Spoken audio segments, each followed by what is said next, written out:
Is there a common sense approach to compassion we can all agree on? Tonight, I'm sitting down with a leader in the Australian Liberty movement to explore issues such as a universal basic income, minimum wage, welfare, and how to best combat poverty while advocating for smaller government and lower taxes. I'm Dave Pellowe, and this is Pellowe Talk. Oh, it's not enough to do nothing. It's time for us to do something. Dr. John Humphreys is an economist who has worked in academia, government, consulting, and think tanks. He has a PhD from the University of Queensland and has been a sessional lecturer there and elsewhere since 2014. Outside of academia, previous employers include the Australian Treasury, Centre for International Economics, including consulting jobs for the World Bank and ASEAN, and the Centre for Independent Studies, CIS. John has published peer-reviewed articles, books and book chapters on topics such as education, tax and welfare, international trade, political economics and public finance. In addition to his economics career, John has also been active in the public square. He founded the Australian Libertarian Society and the Liberal Democrats, and co-founded the Friedman Conference and Australian Liberty Awards. He has also served as an Executive Director for the Economic Society of Australia in Queensland, Deputy Director of the Australian Taxpayers Alliance, Board Member of the UQ Senate, and Director of the Circle Project charity.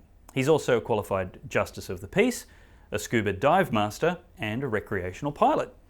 From 2015 to 17, John was based primarily in Cambodia, working on his education charity called the Human Capital Project, lectured at Zeeman University and the Royal University of Law and Economics, and also launched the Professional Research Institute for Management and Economics. In 2016, John was awarded a knighthood in the Cambodian Royal Order of Monasterifon for his contributions to education. Thank you so much for coming into the studio today. You flatter me, Dave, but thank you. Tell me a little bit about your charity work in Asia, or not even charity work, but do you call it charity? Yes, as a shorthand, because I don't normally want to get into very long conversations about it every time I raise it. This is the Human Capital Project. It's a little non-government, non-profit organisation run in Cambodia, or run out of Australia to Cambodia. It's an alternative financing system to send poor kids to university. So that's the elevator pitch. Yep. But it uses an innovative financial instrument called personal equity finance.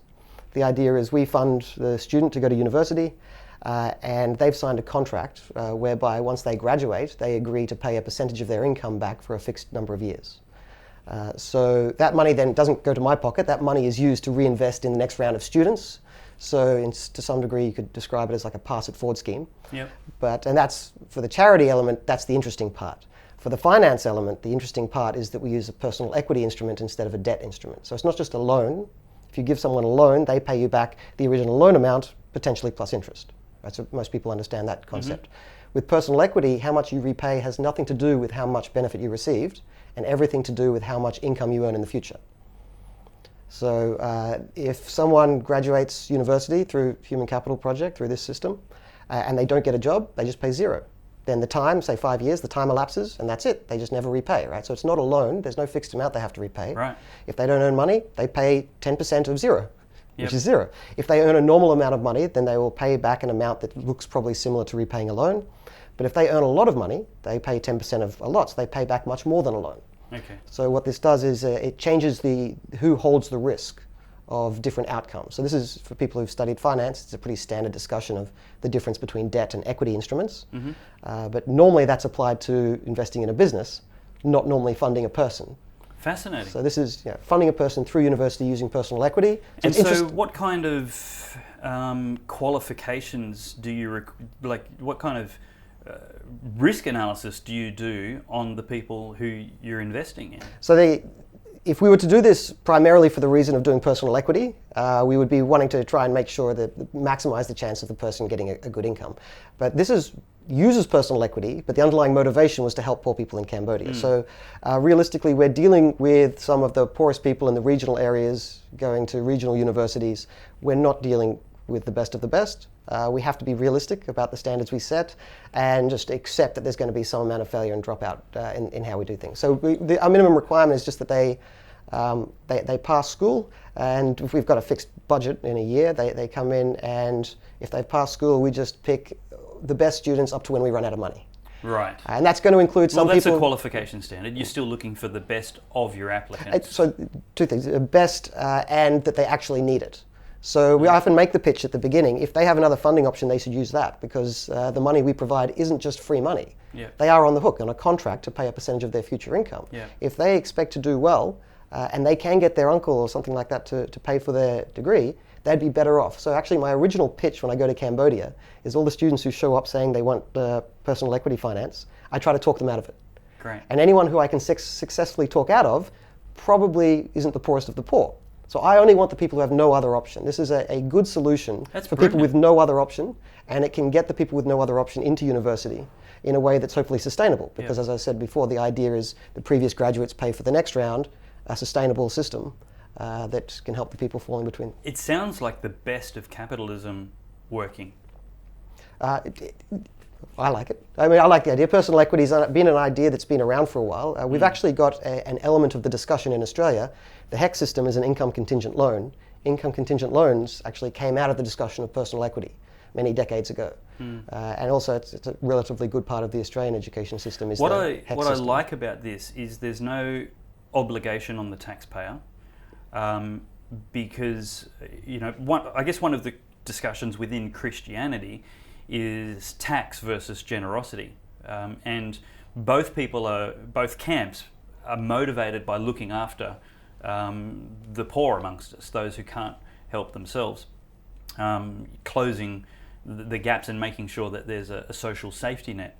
I would be in the camp of saying compulsory generosity isn't generosity. It's just compulsory. And what I love about what you're doing is that there's people who, of their own volition and of their own wealth, have said there's a solution that I want to be part of without any arm behind their back, gun to their head. They've just said, I want to be generous and involved in that for the purpose of helping other people. Is it tax deductible for people in Australia who donated to that? No longer. Not at the moment. We're going through a bit of a change at the moment. HCP is actually merging with another small charity that does something very similar. Yep. So I can take advantage of a bunch of new, young, energetic, dedicated people to take over a bunch of the work that I'm not getting done now. So we're changing process, and we'll have to reapply and try to re-get tax deductibility status. But at the moment, we're in transition, so hold off anyone who's generous. We can't actually take your money just yet. So do you want them to go to a website or anything right now, or maybe this video is being viewed a year from recording time? Where should they go for more information if they want to be involved? So for the future, it'll be Bodia Group, and I can't remember the URL off the top of my head, but Bodia, B-O-D-I-A, Bodia Group. If you we'll put it Google in the show that, notes, then it should show up. So that'll be where we're pursuing these projects moving into the future. So you're right that this was initiated as a civil society project, and I agree, and maybe we can discuss the benefits of voluntary community over forced community. I don't know how you call that community, but I agree with that. However, and this isn't to disagree, it's to build on, there's the enticing possibility that something like personal equity could switch out of the community or civil society sector and just into the for-profit sector. So if you can make an incentive for people to actually be investing their funds in personal equity and getting a return, you could make that profitable, then you open up a massive market, trillions of dollars of money that wants to go into a market dedicated to providing funding for people who can't afford to go to uni. I mean, that would really, this is a cliche thing for us capitalist types and free market economists to say, but one of the best solutions to poverty is to find a way where you can fill missing markets and allow those markets to work to, in terms of the investor's perspective, accidentally end up helping people. And if at the moment it's not accidental, people investing in HCP and Bodia Group are doing it intentionally. But the gold standard of this is if we could build it up to a point where investors said, look, I don't really care about helping poor people. This is a good investment. And if we could make that argument convincingly enough, you can get millions, billions, trillions of dollars flowing into the market to fill the gaps, to help the most uneducated. The fundamental premise of capitalism is that you make a profit out of filling somebody else's need. And one of the bits that's missing there, missing part of the discussion, is the missing markets. I mean, this is one of the best ways to be able to help people that we haven't thought of yet. Find a market that doesn't exist yet. And when that market does exist, we look back and we go, oh, great, that market's really helping people. Before the market existed, it was really hard to see its need. Yeah. Because it didn't exist yet. It's really hard to see things that don't exist yet. Yeah. And so the ideal thing here was if the personal equity markets could get to the size where people were joining it for self-interested reasons, that would be a wonderful outcome, I think. We're not there yet. There's various, in the developed world, regulatory roadblocks. The government treats it differently if you give someone a loan for university as opposed to if you give someone personal equity for university. So it's just treated differently for regulation and tax purposes, which makes it hard for this to kickstart without a bit of change on the government's behalf. And in developing countries, there's high transaction costs, which can make it hard to scale. So at the moment, it hasn't happened, but it's a nice dream for people like myself to daydream about and talk about. I firmly believe in a right to education, but I do not believe there's any such thing as a right to a free education. And certainly one of the problems I think we have in Australia right now is the belief, the popular belief, that the government owes us higher education. It's been completely free in the past, and there's reducing funding for it recently and certainly currently. But I have just played in my mind, and I don't think I've arrived at a solution, but I would love to see employers subsidising their future employees' higher educations. The problem is making sure that the employers get a return on their investment, and that the workers would then be committed to that employer long enough for them to make their money back and make it incentivized. Yeah, the lock-in contracts. Yeah, so I think one of the ways that I know this works is the Australian Defence Force. The Australian Defence Force will educate you, put you through university, give you a great degree, but you owe them a fixed term of employment. I'm not sure if it's 5 years or 10 years, but you are working. If you've graduated from ADFA, then you will be working for the Defence Force for a certain number of years until they've got their money back. Yeah, so it can work. A couple of things about what you said. Firstly, I'm not sure how you're using the word right. I tend to shy away from it because so many conversations that you want to be about the underlying substance, education policy, end up getting distracted into this sidetrack about what do you mean by right? No, we have a right for this, but what does that really mean? Yeah. So I have a theory about how the word should be used, but so many people use the word differently that I'll just sidestep it. But I'm not sure what a right to education, but not a right to a free education. The way I would use it would maybe be, we should sidestep it. Well, what I mean is that the perceived right to a free education is then an obligation on everybody else to provide it. I agree with that, and that's why I wouldn't say you have a right to an education. So I'm not sure how you're using it to say that we should. But I think the underlying point is education policy, and I'll give this argument for why, especially with higher education, the government shouldn't be subsidising it. Now, I think the argument, the underlying motivation of people who ask for a free university education is that they want to make sure everyone can always access it. And I very much agree with that. I set up a charity along those lines, right? So I very much agree with that goal, but the issue there is access. So you need to make sure people, no matter what their background, can always access university. Access doesn't mean free, right? A loan or personal equity is a way to be able to access it, and we have in Australia a system of income contingent loans called HECS. So as long as we have a HECS system that everyone can access, the access problem is fine. Then the issue is, should we subsidise it? And the way to bring that into stark relief, I think, is to consider if the taxpayer is subsidising it, who is that, right? So some of the people who benefit from university will pay tax, so they're subsidising themselves. What's the point of that? That's churn. So the only real subsidy here is people who don't go to university pay extra tax to subsidise the degrees of people who do go to uni. So what we're saying is future accountants and lawyers, their life is going to be so difficult, we need to make sure that people who didn't go to uni cross-subsidise those successful future accountants and lawyers. So if you look at it in the terms of their whole life, not looking at, while I'm 19, I'm poor, yes, but you're going to be a lawyer and you're going to be successful. Look at your whole life. Do we want to be getting non-university graduates cross-subsidising university graduates? Does that seem equitable? Like if your goal was equity? And you know what? I think there might be an argument for that, because there's certain skills we need in Australia, and one of the things I do believe. You think we're short of university graduates at the moment? Well, no, it's more that if we, brain drain is a real sovereign risk. We don't want our best and brightest people either not being the best and brightest or taking their skills and talents elsewhere. We need quality services in Australia. I think worse than what you suggested is when our future blue collar people who haven't gone to university are subsidising the degrees of feminist dance theory. Well, yeah, so there's two feminist interpretive dance theory degrees, which are completely useless to society. Well, there's two ways I could have spun it. One is, do you want the people who didn't go to uni to cross-subsidise future rich people? And I don't think there's a good case for that. Realistically, future rich people are going to get the vast majority of the benefits for their own education. Yes. Therefore, they already have the incentives to get the education. Your smart, successful people aren't going to quit uni on principle to spite us because their HECS bill is slightly higher. But isn't there a need for the bulk of future poor people to have really good doctors and make sure that there's... But that's what I'm saying. You're not going to get people refusing to become doctors because their HECS bill is higher. Right? Their personal benefit is going to far exceed their HECS cost, so it's going to make sense for them to become doctors. So they're not going to just decide to become beach bums and unemployed and poor to spite me because they don't like my economic argument. Right? So most of the benefits to education go to the recipient of the education. So what about a question like teachers, where we actually have a shortage of good teachers in universities? Well, I mean, you have to go to how the education market works, and the education market isn't a particularly private market, which is normally how you get prices to clear. Then, this is going a little bit off topic here, you've got to open the question of what is the correct amount of education required to be a teacher.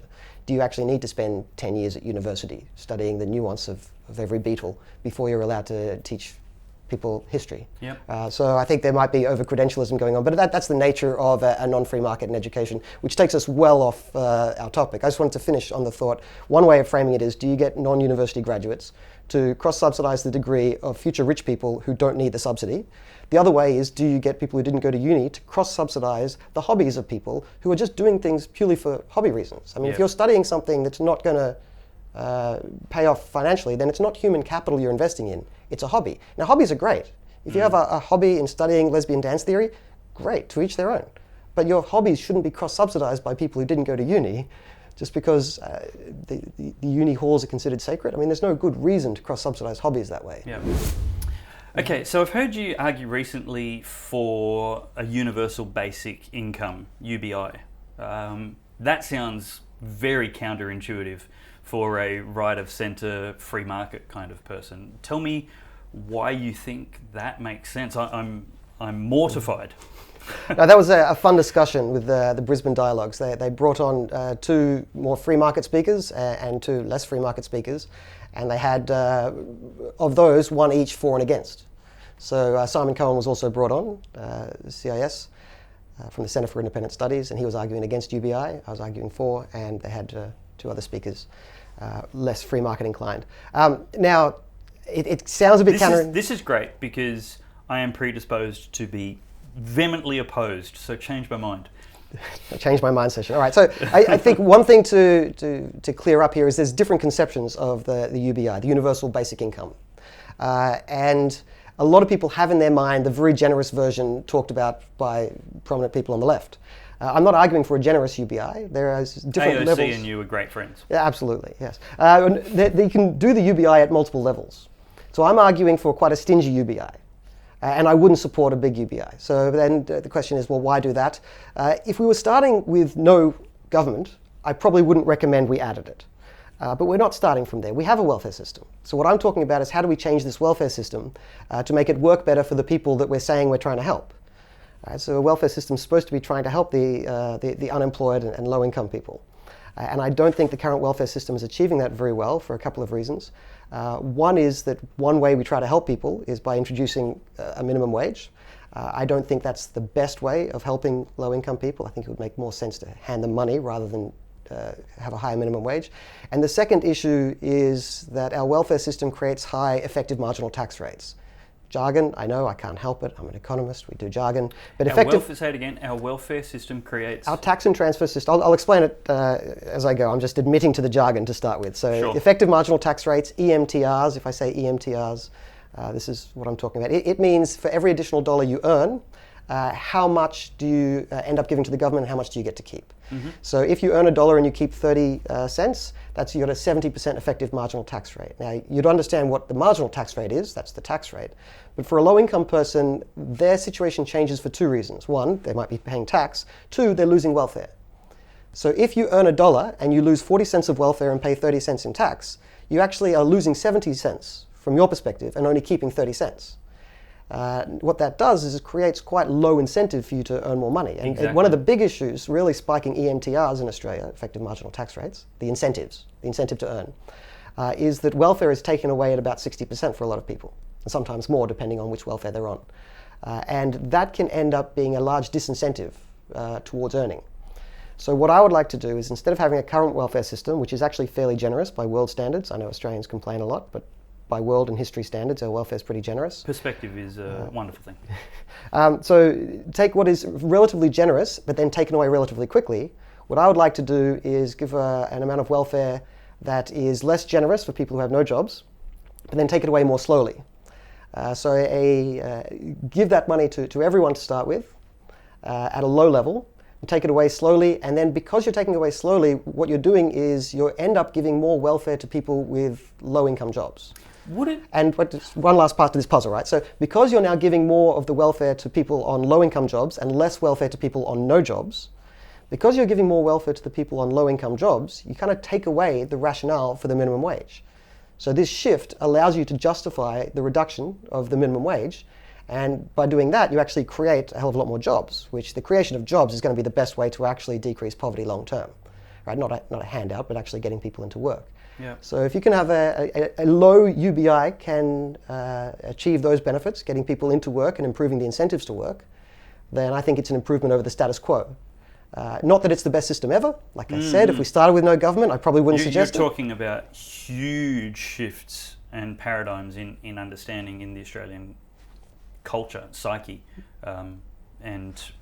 Yes, well, the people who want a big UBI don't end up agreeing with me. But, and people who say they disagree with me to start with, when they hear what I'm saying, might still disagree, but they tend to not disagree with me quite as vehemently once they understand what I'm getting at. You're taking me with you to a fair extent. Can I just add one other thing on this that might get a different context for you? If you've heard of a negative income tax before, UBI is a negative income tax. They're the same thing. So when I argue for this, I tend to frame it in terms of a negative income tax, which I wrote a paper a while ago for the Centre for Independent Studies on a negative income tax. Reform 3030 it was called back then. The numbers are out of date now. But a lot of people on right of centre find themselves sympathetic to a negative income tax and say they hate the UBI. The difference between them is an accounting trick. It's pure showmanship. They are the same thing. I like to think I am an economic thinker. Obviously nowhere as sophisticated or as deep as a lecturer in economics at UQ. But therefore, explain to me the difference in my preferred economic policy, taxation reform right now, which would be a high tax-free threshold. So as people are losing, like a flat tax rate, maybe 20%, low flat tax rate, no marginal rates, no tax brackets. And I don't mind how high a tax-free threshold we have. In fact, I think the higher the tax-free threshold, the more we've halved the problem of people having an effective marginal tax rate. Well, there's someone who's predisposed towards abolishing income tax. I'm sympathetic to increasing it all the way up to as high number as you can think of. But realistically, if you're going to put this in... My default would be $20,000 tax-free for everybody, and then 20% on every dollar. The old family first policy. Yeah. So we've already got a $20,000 tax-free threshold, roughly. So you're happy with the tax-free threshold. A couple of things about that. If that needs to increase to 50 to help people get off welfare and into work. So a couple of things about that. Firstly, if you're going to increase the tax-free threshold, that is some of the most expensive tax reform.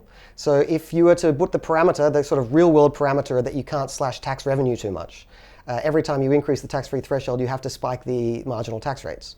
So the best way to keep those marginal tax rates low is to not increase that tax-free threshold too much. Now that's just if you're trying to keep the fixed amount of revenue. I would like to argue to decrease revenue as well, but 2020 would already be a big hit to revenue. So you'd have to, if you went to higher tax-free threshold, you really have to start questioning how much revenue you're willing to sacrifice. But that's a conversation worth having, depending on how idealistic we want to get. But I actually want to be real world. I want to, and one of the problems I have with your UBI policies, I don't think it's real world implementable. But we can put that to a side and come back to it. Come back to a second thing about your suggestion is that's a good policy for people who are earning $20,000 and more. For people who are earning less than $20,000, they're not really getting the benefit of an increase in the tax-free threshold. So one way to think about what I'm saying But then there's no effective marginal tax rate real problem. If they're not earning more than $20,000, then they're not really being taxed they're still losing their welfare, right? So yeah, but that's not a double tax. That's just not everyone gets it. We've already got a $20,000 tax-free threshold. Yeah. So if people, when they earn their first dollar, they're not paying 85% marginal tax rates. They're paying the 60% and losing your welfare. So it's not everyone paying those exorbitant amounts. It's just people in certain categories. Yeah. Often second income earners doing a third day on top of their already existing 2 days of work or something like that. But the issue there is, how does that help the people under 20,000? And you can reimagine what I've been arguing for is basically saying, let's make sure these people under $20,000 are able to get the benefit of their tax-free threshold. Now, they don't get the benefit at the moment. If you're earning zero or a low amount, you're not getting the full benefit of a tax-free threshold. You are, I am. People working get the benefit of that. But people earning below that aren't getting the benefit. And a negative income tax is basically saying, well, let's allow those people to still get the benefit of their tax-free threshold. One way of thinking about it, and I was thinking about this on the way in here, maybe there's a paper in this, is the argument is similar to saying, allow people with no income to sell their tax-free threshold to someone else who can use it. Are you serious? Now that is very similar to what we're saying with the negative income tax, right? It's basically the similar sort of concept. It's if you're below the tax-free threshold, the $20,000, what you've got is unused tax-free threshold. And the argument of a negative income tax is that unused tax-free threshold is valuable. Now, the standard idea of that is if it's valuable so that you get the government to pay you for that unused amount of tax-free threshold. But another idea, which I only just started playing with on the way in here, is you could make it so that your tax-free threshold is tradable. You sell it to a rich person who's on a 50% marginal tax rate, they would pay you $10,000 for the privilege of taking your $20,000 additional, well, whatever it is. Well, they wouldn't pay you 19 because they're only getting half the benefit, right? So if they're on a 50% marginal tax rate, a $20,000 additional tax-free threshold. Slightly less than half and they're in front. Yeah. So that, arbitrage would end up them paying you to whatever it was actually worth for them. But anyway, that might be... the government just do that? They'd lose revenue. But haven't they lost revenue anyway if they've lost the 50% tax on the rich guy who bought it? Well, that's how they lose revenue, right? So that's why they wouldn't do it, right? So that's... what I meant, my question then was not why wouldn't government permit that, but why wouldn't government take the third party out of the equation altogether and just... allow people to trade their tax-free thresholds? No, without the trade, use that rich person's 50% on 20,000 and give the poor person 9,000 or... Well, that's basically what the negative income tax is then. The negative income tax is just the government saying, all right, so you still pay that tax, rich person, and then we will use that to give to the working person as they're going into the workforce. This is complicated because, again, the traditional conservative position would be if we make it too comfortable for people to be very low income, if we make it too survive, if there's not a certain level of discomfort there, then... I think you forgot the first thing I said in this was I would decrease the dole for people who are not working. Is that going to increase or decrease their discomfort? Well, that is the right question then, is what's the right level of discomfort? See, what I'm doing is the parameters... we don't want people to be suffering, but we don't want people to be comfortable care of other people. You can't go both ways. You're saying you thought I was increasing the dole and you say you can't do that, and now you hear I'm decreasing it and now you say you can't do that. But here's what I'm talking more just big here's what I'm arguing for is a slight decrease in the welfare you receive if you're not working and a slight increase in the welfare you receive if you are working but it's a shitty job. Right, so that's basically the trade-off I'm suggesting here. So shift the welfare into giving more of the welfare dollars into people who are making an effort and successfully making an effort to work their way out themselves. And then the addition to that is you have to make more jobs be available. And that's where you get the fact that if you're giving people... Which happens with a lower minimum wage. But and that lower minimum wage doesn't lead to any working person being worse off.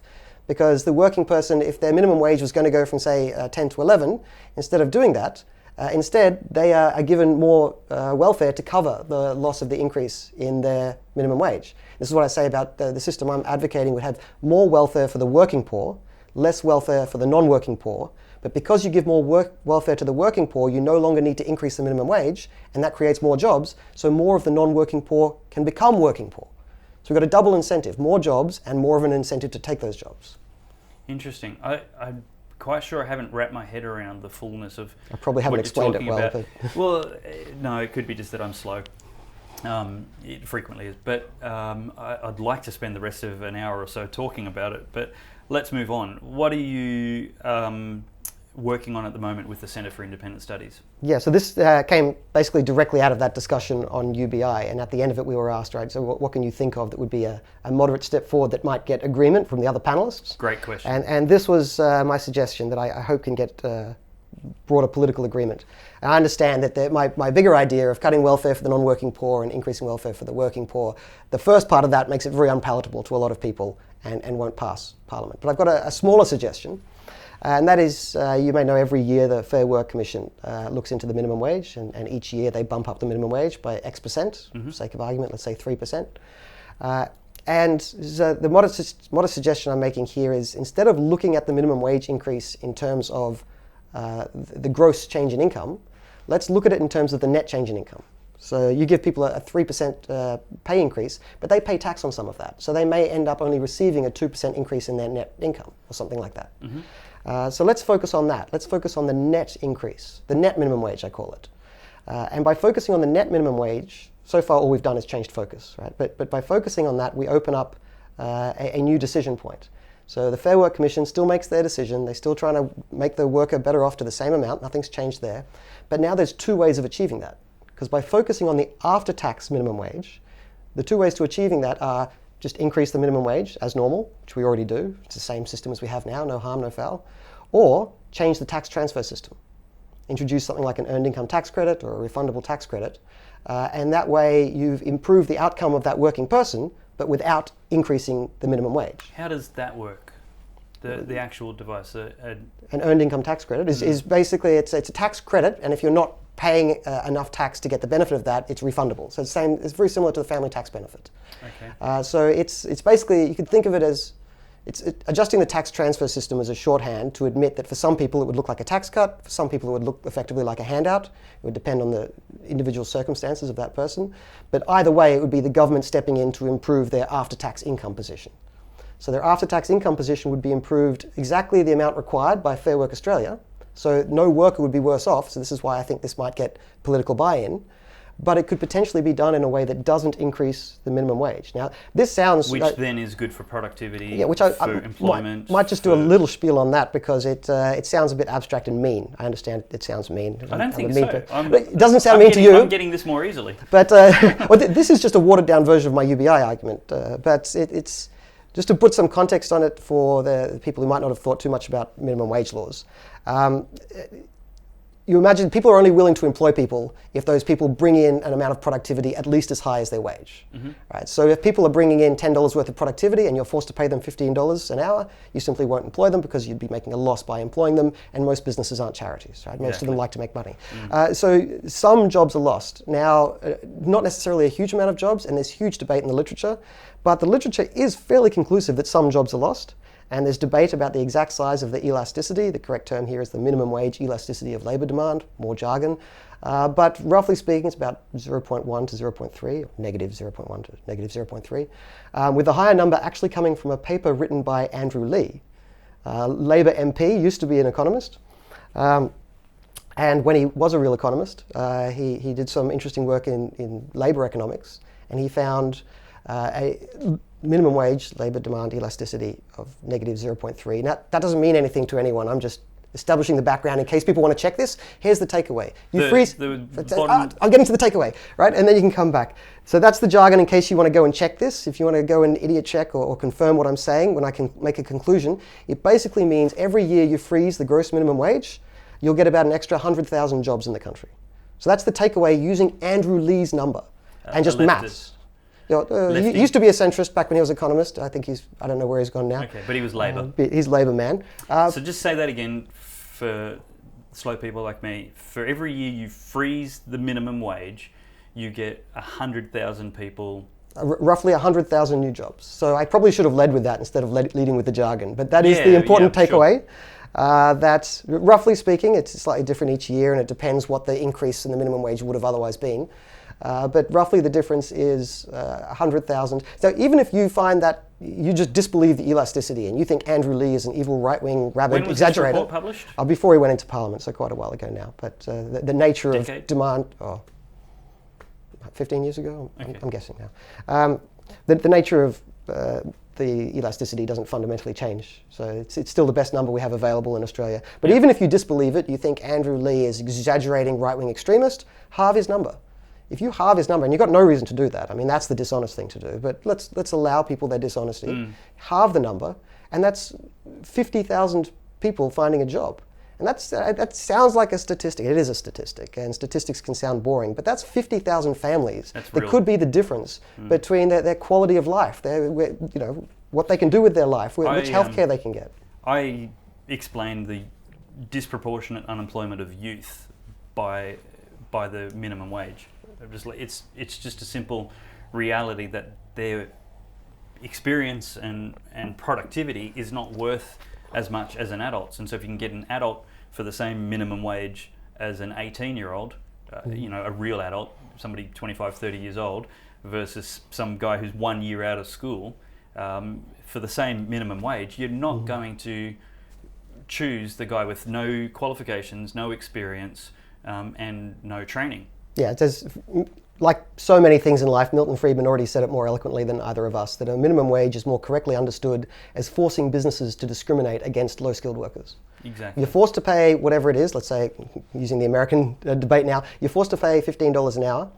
What that'll do is it means you will only employ people with skills worth $15 an hour or more, and you will discriminate against people with lower skills. Higher youth unemployment. Yeah, and low-skilled unemployment. And people who have English as a second language, higher levels of unemployment. So a lot of people who you could understand why their productivity might not be sufficient yet, and they're the ones that fall through the cracks. Yeah.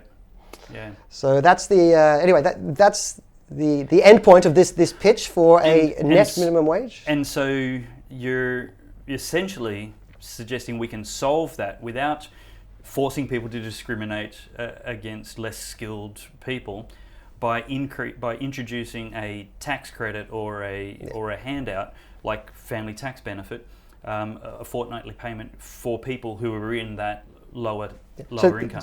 The Fair Work Commission would make a ruling, these people have to be benefited, and then the government would have the choice, how do we benefit them?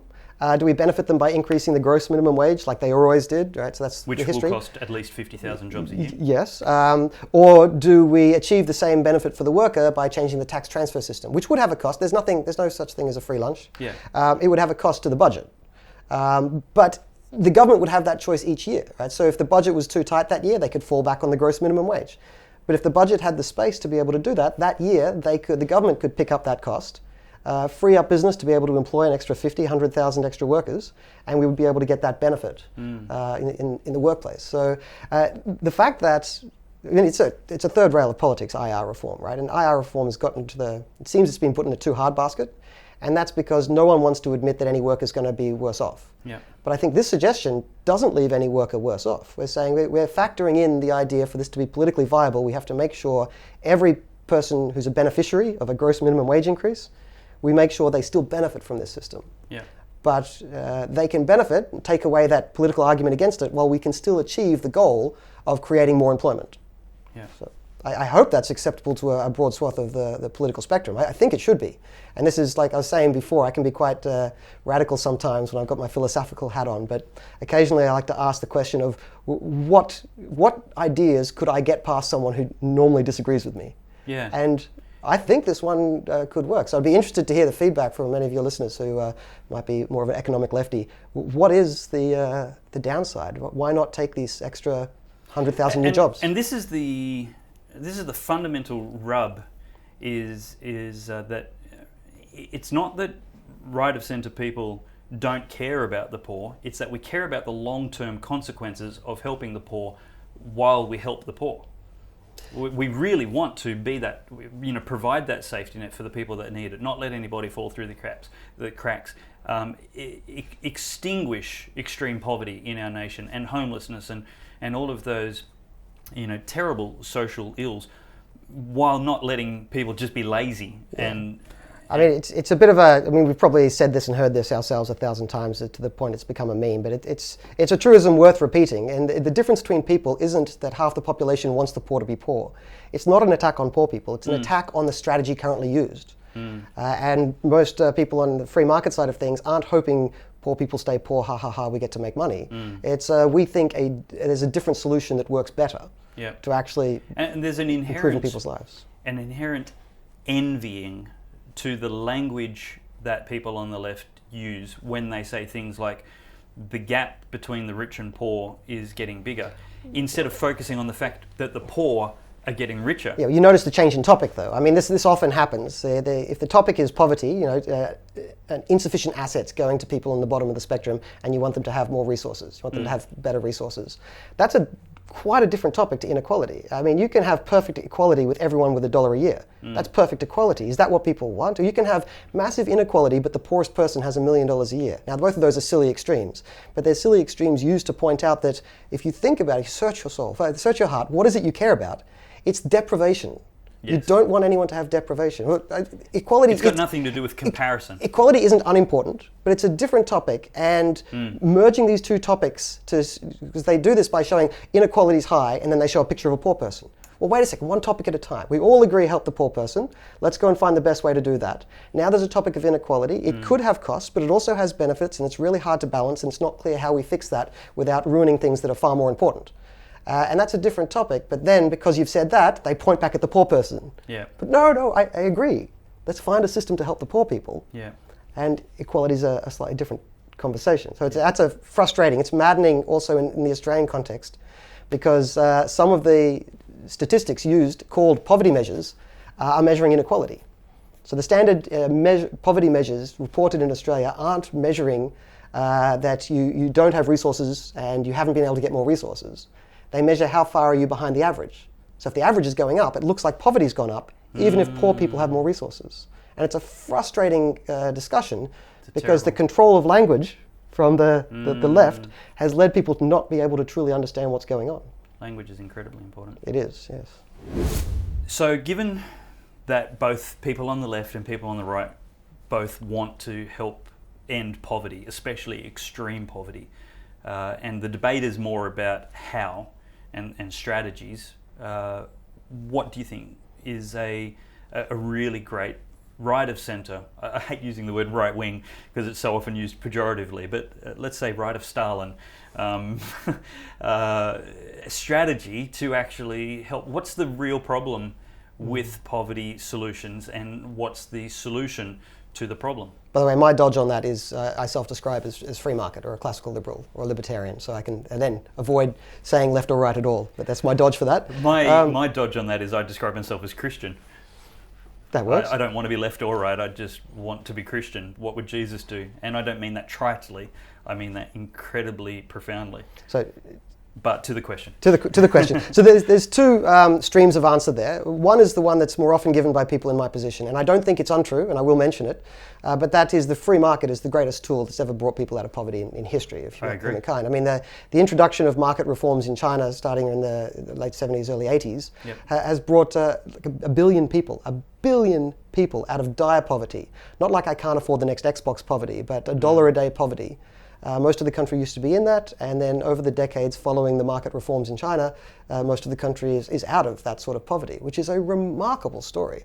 And that writ large for the world over the last 200 years has been the story of market reforms, growth, and people coming out of poverty, which is a brilliant story worth repeating again and again. So when I switch topics, I don't mean to undermine that. Hugely important and still true. So encourage free markets to create inclusive growth, and then that will raise ships. But a second part of the answer, perhaps a more short-term part of the answer, is, well, what do you do now for people who need help? That you can't wait around for the growth to happen over 10 years. There's people who need help day to day. And I think it's an interesting it's interesting to go down, look at the history of this topic, because a lot of people think that what happened is people just fell through the cracks, and then the government introduced welfare, and now some people are caught in that safety net. The history of welfare isn't that the government created it. The welfare communities evolved in Europe, starting in England, where we have the best statistics going back, some 400 years ago. Now, they started pretty small. These are welfare communities. People get together, and they agree to pitch in a small amount and then help out whoever falls on hard times. And it started quite small, but in the 18th, 19th centuries, these boomed. They became quite big, some of them called friendly societies, welfare communities, whatever you want to call them. Churches. Churches often started friendly societies. Churches often, this isn't a charity I'm talking about. So charity is helping a stranger, and that's great. That also boomed in the 19th century. What I'm talking about here is people getting together in community groups. The community groups specifically designed for everyone pitching in small amounts when they can, and then that money going to people when they fell on hard times. So welfare, right? Basically, the voluntary community-based welfare evolved naturally in, I guess you could say, the marketplace, but it wasn't for profit. It was just voluntary in the civil society sector. And these weren't covering a few people. They were covering, by the time they were gotten rid of, effectively by the government, over 50% of the population. About 55% of the population. And the rich people weren't doing this. They didn't need it, right? So rich people didn't bother with friendly societies. They had their trust funds, right? So we're talking about average people being a member of these friendly societies. And they were growing at a couple of percent per year. If you extrapolate forward their growth, and there's no reason to think they would magically stop except for the fact that the government stopped them, right? So if they were allowed to grow, there's no reason to think they wouldn't have kept growing. If you extrapolate it forward, friendly societies would have been almost universal by the 70s. Now, they would never have got universal. You never get to 100% coverage. There's, unfortunately, people fall through the cracks. I'm not making the claim of perfection. But you would have had a largely functioning welfare system done through community welfare without government involvement at all. We didn't get that. What we had is the government didn't invent welfare. They nationalized it. And after they nationalized it, I would argue they've ended up creating a worse product.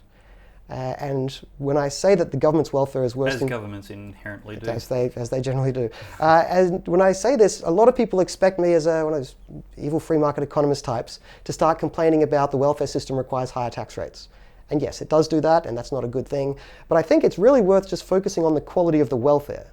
Because I think if you do a side-by-side comparison in the quality of the welfare done through community groups versus the quality of the welfare done through government, I think put aside the fact that the government system is more expensive and involuntary, I don't think it helps the poor as effectively.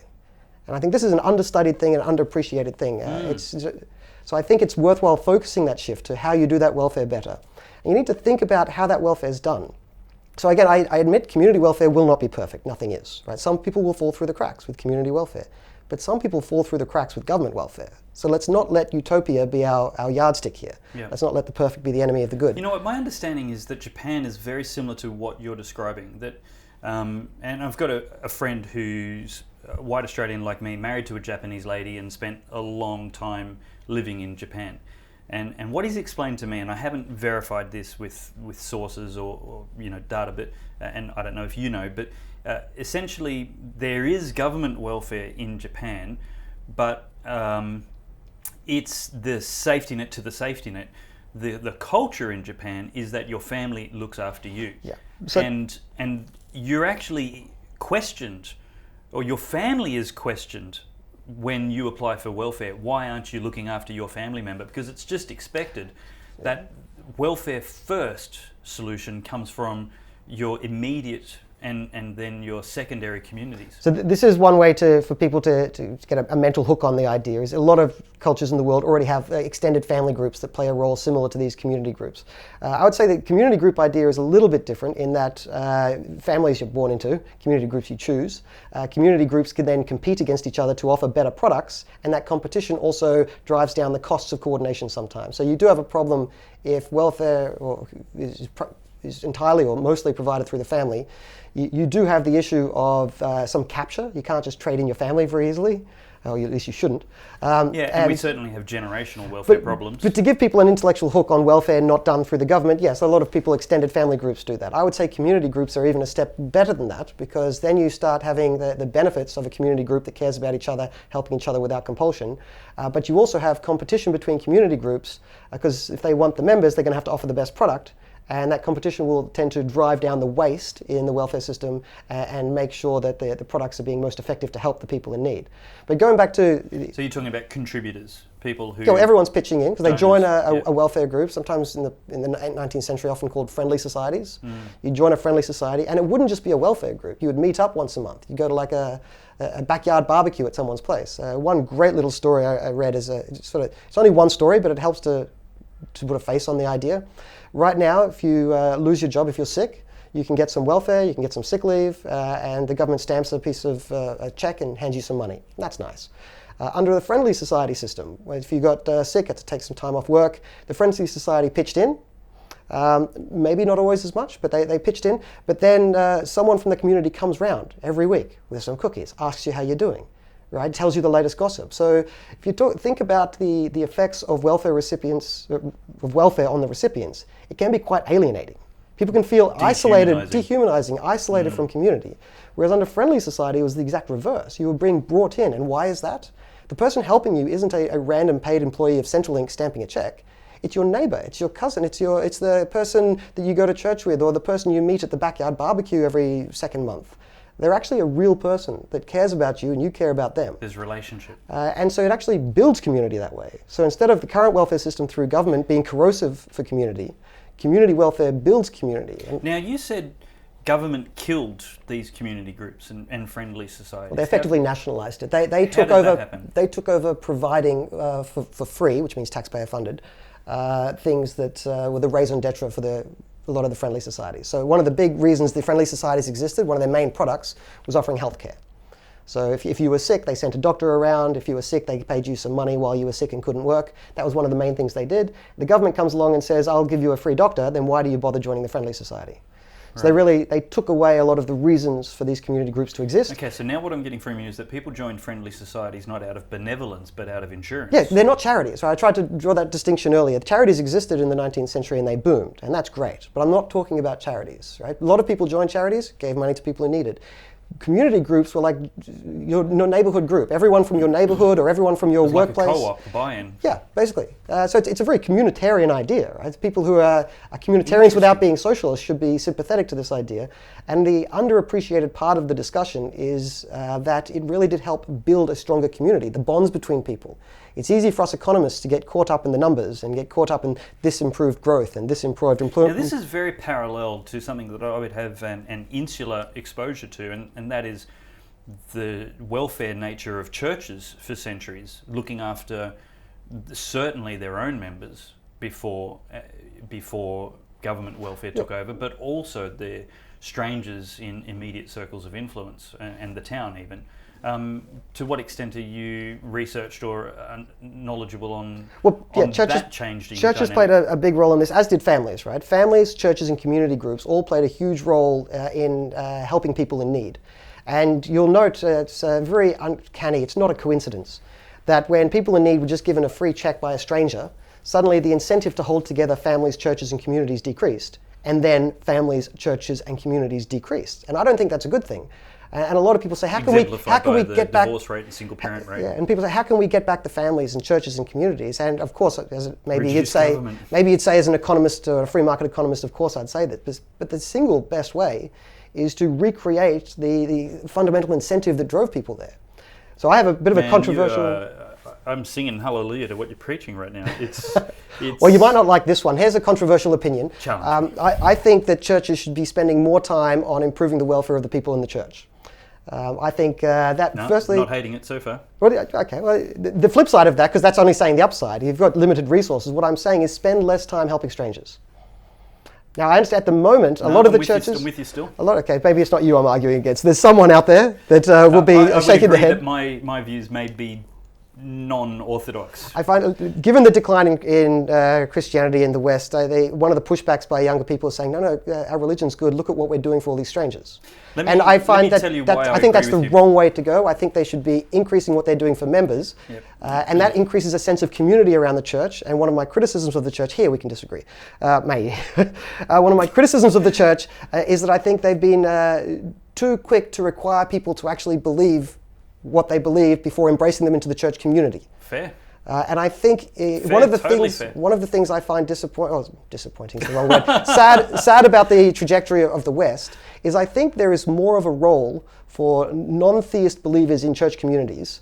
But both sides seem to have driven them out. Non-theists seem to say, well, I don't belong in church anymore. And a lot of theists seem to point at them and say, yo, they were right, you don't belong in church anymore. You know, where I would draw the line would be if you don't share the fundamental doctrines of the faith community you're being woven into, then you shouldn't be in leadership of that community. But you can participate fully as a member. You just don't get to take a lead. That would certainly be counterproductive. But I agree with you. People who, ultimately I see church not as a holy club, but as an unholy club. This is for a group of people who just are totally comfortable with the fact and accepting of the fact that they haven't arrived, they haven't got it all together, they're full of faults and a long way from perfection, and as an acknowledgement and embracement of that, they're wanting to go on a journey in that direction, which has to acknowledge the fact that they're not. Yeah. And so it's like a sporting club. You have senior players and you have junior players, and the senior players help the junior players, but you're not excluded from the club because you're a junior player. You just because you can't kick a goal from 100 meters doesn't mean you're out. You're actually, or how do I do it? Well, let's practice together, let's train together, let's live together, let's get better at what we identify unites us all on this journey towards excellence. So I'm worried about the amount of furious agreement we're having here, but I agree with you yet again. I think Christianity at its best is when some people perceive it as Christians saying that they're better than the non-Christians. Just to finish my metaphor, I wouldn't put somebody in the coaching position who didn't believe in the rules of the game. Fair enough, yeah. So sometimes it's thrown at Christianity, sometimes deservedly, that there's an attitude of we're better. But a lot of the time you find in Christianity at its best is really people saying, no, we are acutely aware of our inadequacies. That's why we're here. That's why we need we are broken and we need help. Yes. So exactly right. it can be quite an unfair... Now let me articulate something else that I teach, that there's a lot of policy where you can argue biblical wisdom from either side of the debate. And one of those is immigration and refugees, to your question about looking after strangers as opposed to ourselves. And certainly there's many biblical verses saying, look after the stranger amongst you and look after the foreigner in your midst.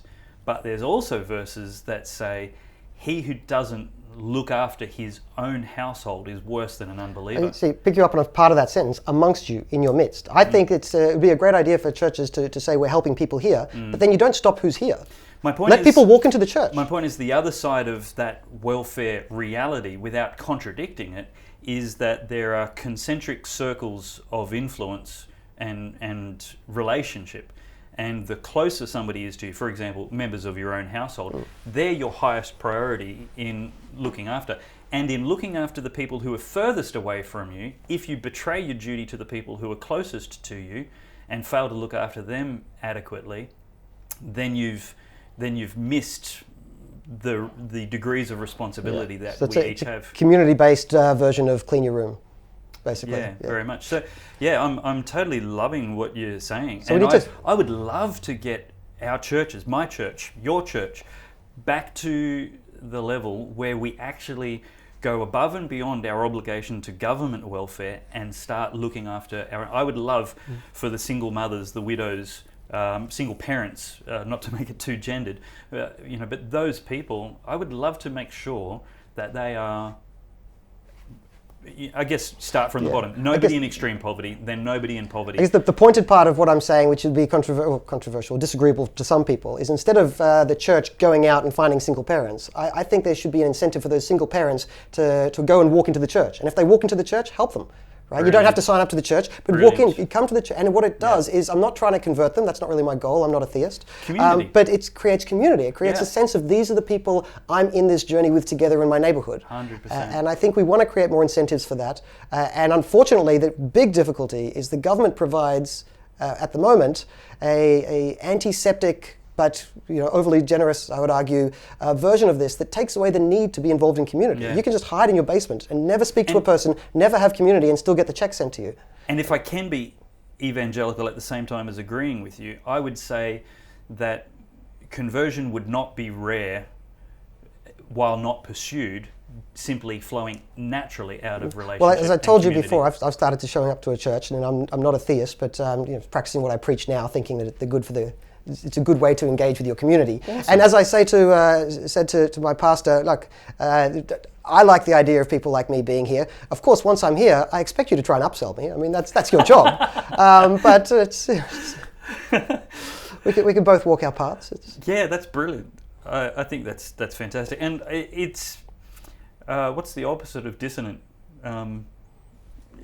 It's harmonious with the concept of being culturally Christian, without being religiously Christian. I say this a lot to friends. It's an interesting thing to note, especially about Protestant versions of Christianity in the modern West. People who grew up Buddhist but no longer believe in Buddhism, you ask them what their religion is, they'll say Buddhist. Yeah. Most people who grow up Muslim, ask them what religion they are, even if they don't believe in Islam anymore, they'll just say Muslim. Nearly everybody does this. In South America, you ask them their religion, they'll all say Catholic, and then you can ask more questions later and find out if it's actually true. I mean, the answer most people give this question is a cultural answer.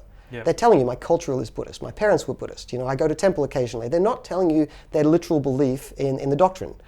And the only people who really run away screaming from doing that are Protestant Christians, who as soon as they stop believing the doctrine, they say, I am not a Christian. I am certainly not a Christian. I'm nowhere near it. And then they often become quite angry the other direction.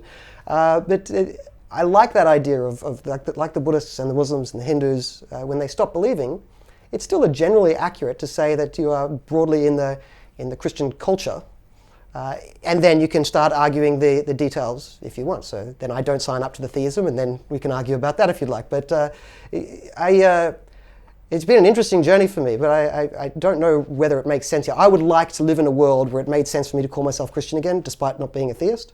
I still think that might be false advertising because people would misunderstand what I'm saying. They would assume I'm a theist by saying that answer. But I'd like to live in a world where people like me could associate with the word Christian without being misunderstood.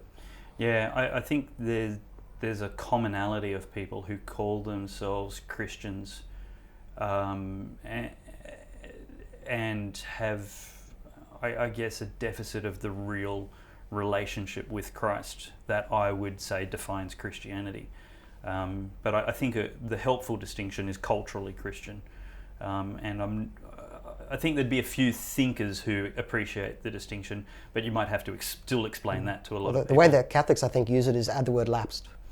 Yes, yeah, that's true. I'm a lapsed Protestant. So yeah, but it infers a regression, whereas I think what you're on is a progression. That I was brought up Christian. I started Christian, and then I went through my radically anti-Christian phase, and then I went through my neutral phase, and now I've gone back to my appreciation of the culture of Christianity and the value of being involved in those community groups. Okay, brilliant. You are actually quite a rarity in this generation. Somebody who's started a political party which has actually got people elected into various parliaments around Australia. So would it be fair to say you're one of or the founder of the Liberal Democrats? Depends how you want to define how it started. But anyway, yeah, I was the first crazy person to sit down one late night and scribble it all out and start gathering members. But it didn't go anywhere without their first people that showed up, of course. It wasn't registered until we had that whole first group of people who showed up. Yeah. So it was a. And so for people who aren't familiar with the Liberal Democrats, who are the people that have been the Liberal Democrat members who've been elected to various parliaments around Australia? Yeah, well, so the Liberal Democrats have been around since 2001. So it started back when I was a 22-year-old. Itself an incredible achievement. Well, I used to have so much. 22-year-olds trying to start political parties right now. I used to have so much more time back then. I don't understand it now. I look at my my itinerary and I don't see how I used to have that much spare time. But I guess that's the difference of having kids, maybe. So federally, Senator David Leyonhjelm may be the highest profile. Yeah. So most people wouldn't have heard of it until 2013. So we did exist before that. I was just pointing out we did have a bit of a back history and some interesting stories along the way. But the moment we got onto most people's radar was the federal election in 2013 when David Leyonhjelm was elected to the Senate from New South Wales. Now we got a bit lucky there. This is the nature of small parties though. It requires a lot of hard work and a lot of luck. So a lot of people put in a lot of hard work and never get anywhere, and life isn't fair sometimes. You need both, and we got luck that year because that was the biggest ever Senate ballot paper in New South Wales in the history of the country. And the bigger the ballot paper, the less people read, and we got the first spot. Wow. So that's very lucky. It was the biggest ever donkey vote for a Senate election because it was the biggest ever ballot, and we were lucky enough to get that. But you need luck, and you need to then ride your luck. So a lot of people would have heard of us then. David Leyonhjelm was re-elected in 2016 without the donkey vote, so that was nice. And then we fell short in, the last election, 2019, so we no longer have a senator. But in the meantime, we did elect a few extra people to state parliaments. I guess the highest profile at the moment would be David Limbrick and Tim Quilty in the Victorian upper house. And they've done some great work down there, pushing back against the sort of lockdown madness.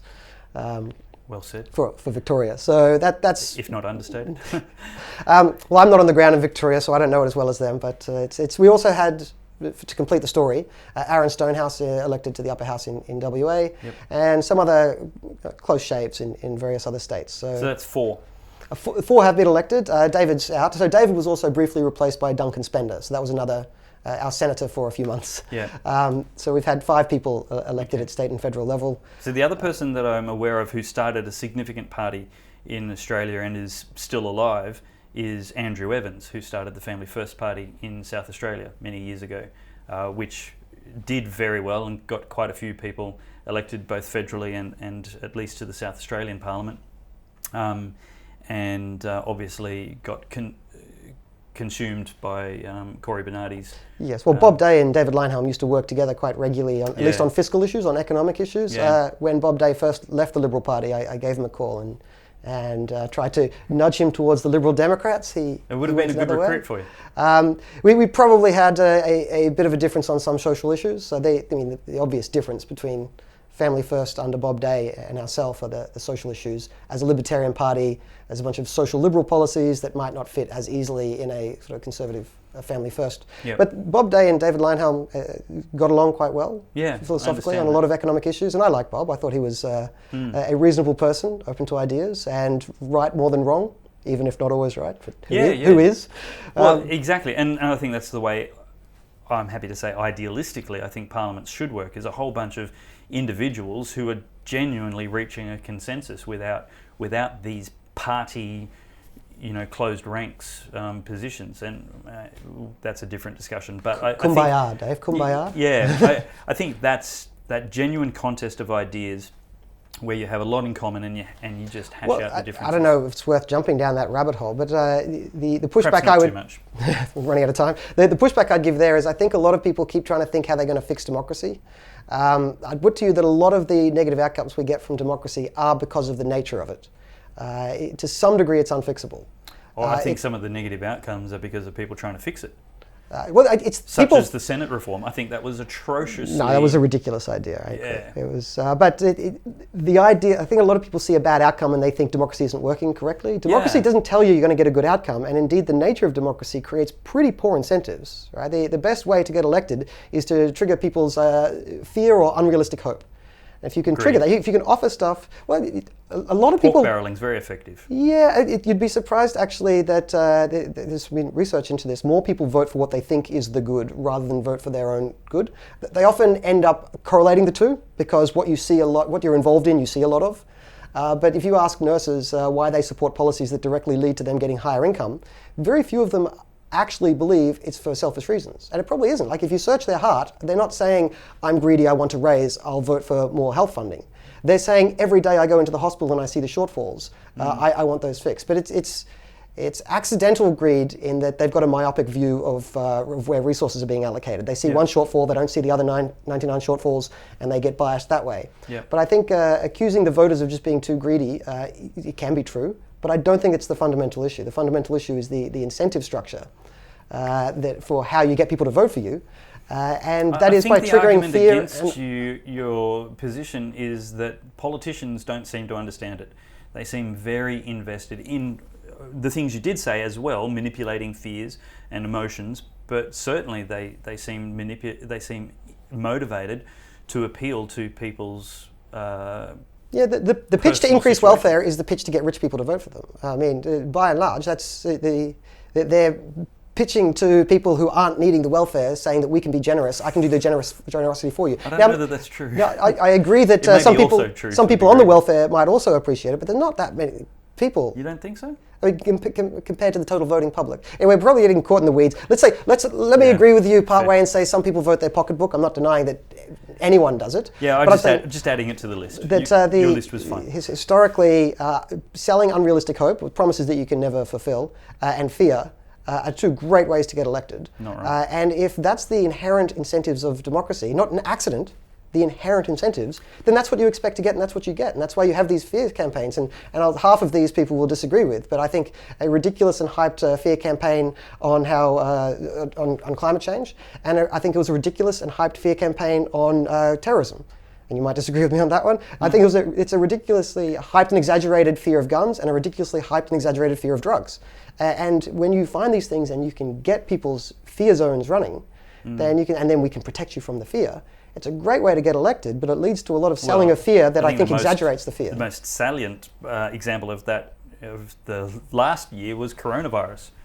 The exaggerated, manipulated fear of that. And whoever exaggerated it the most got re-elected the easiest. It's exactly right. What a perverse incentive. But my point there is that there's no fixing that. So what we need to do is have, I'm not saying let's not be democratic, but if democracy is the best form of government and democracy has this many flaws, let's increase our skepticism of government writ large. That's the argument here. So let's talk about the future you see for liberty and advocates of liberty in Australia and the Australian discourse. All right, this is a bit of a trigger issue for me. This is a difficult time, I think, for libertarians. This time in this political age. We were 10 years ago, maybe when Ron Paul was running around, in what some people were calling a libertarian moment. In my opinion, that's well and truly past. We are in the middle of a culture war for which libertarians, as libertarians, have very little to say. Because libertarians can be other things too, right? You could be a libertarian and a culture warrior and a religious person and anything else. But libertarians, as libertarians, have very little to contribute to that. And I think that culture war is really what's focusing people's attentions, understandably. And we can talk about the culture war later. But if the culture war is what's capturing people's attentions, it's hard to convince them that the increase in size of government is the existential threat. So I think we're having difficulty in the liberty movement now I see them as inseparable.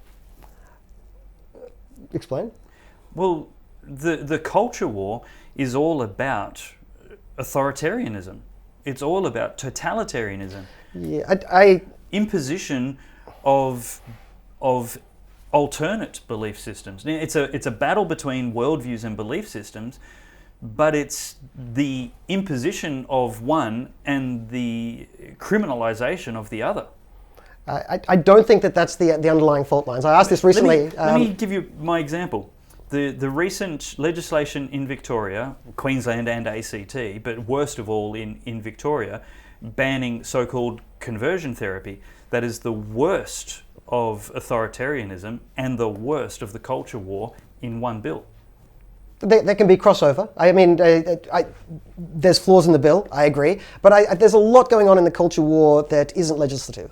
So, for instance, the massive shutting down of various voices through social media. I worry about this. Other people worry about it, but it's not. There's no libertarian commentary on this. The nature because the commentary I hear on this is the antitrust debate. Is this an antitrust issue or is this a free market issue? Antitrust is not a free market approach to this. I mean, antitrust is the code word used by people trying to get the government to intervene whenever it's convenient for them. Well, sure. And so they're the two sides of that liberty debate. But then that puts the wokenistas on the libertarian side of that argument. So look, I think there is an underlying fault line going on. Look, it manifests sometimes in terms of government policy, but I think there's an underlying fault line going through this culture war, that it's not driven by originally an opinion on size of government. I don't think that's what's motivating two people standing on opposite sides of the culture war to throw mud at each other. I don't think it's a strong belief in skepticism of the efficiency of government. I think there's something else going on. And I asked this recently on my Facebook page, or my serious Facebook page, not my personal one, trying to get to the bottom of this, because I've been thinking about it a lot. I feel, as I think you feel, there's a problem in this culture war. But it's often misdiagnosed, I think. And that's not to say that I have the diagnosis. But I see a lot of explanations of what's going on that I don't think capture the underlying fault line. And I don't think it's individual versus collective, because if you had to think two representations of the culture war, Trump versus Trudeau, I don't think either of them really, at the core, the argument between the two isn't debating the nuances of size of government, I think. There is a view of the world. And I'm trying to whittle that down. I don't think I've got there yet, but the closest I'm getting to, I think, is this is an attitude to the benevolence or horrors of Western civilization, modern Western liberal civilization. I think that might be the fault lines, whether you think that it's imperfect but generally a good thing, or whether you think it's evil and irredeemable. And I think that might be the trigger of the culture war fault lines. And you can have either of those opinions and still believe in a big or a small government. So this is why I say libertarians as libertarians can't contribute much to a discussion about defending Western civilization. See, I think I had one federal senator, Liberal senator, tell me recently over coffee that he got into the Liberal Party because he was an economic conservative, and although he was sympathetic to and maybe even held social conservative views, he wasn't interested in prosecuting those arguments. And my paradigm is that they are opposite sides of the same coin, and that you can't have an effective economic debate without understanding that if you concede ground on the social issues which are being waged in the culture war, that you then give important ground to your economic opposites. And the but it doesn't need to be economic opposites. Going back before but this, if they're the battles he's trying to fight, and he's ignoring the cultural ones, he's strengthening. But I'm pushing his back because I'm opponents saying in that economic argument. No, I don't think that's true at all. So you go back before the current culture wars, because I do think what we're going through over the last 5 years is qualitatively different to what came before it. So you go back to before that, and it was quite easy to just say I'm a libertarian, I'm economically right-wing and socially left-wing. And I wasn't insane for saying that. And we could sit down here and we could debate all these social issues. Something happened in the last 5 years to fundamentally change the nature of the discussion, so that saying that now would give quite of a warped understanding of what I mean. But I don't think it's inherently true that if I have socially liberal views... the last 5 years have just proved you were wrong. Something different is going on now. This is no longer a discussion about size of government. This is not what motivates people who are shouting each other at pubs. It isn't, though. That's not what's motivating them. Occasionally they will say things about the size of government.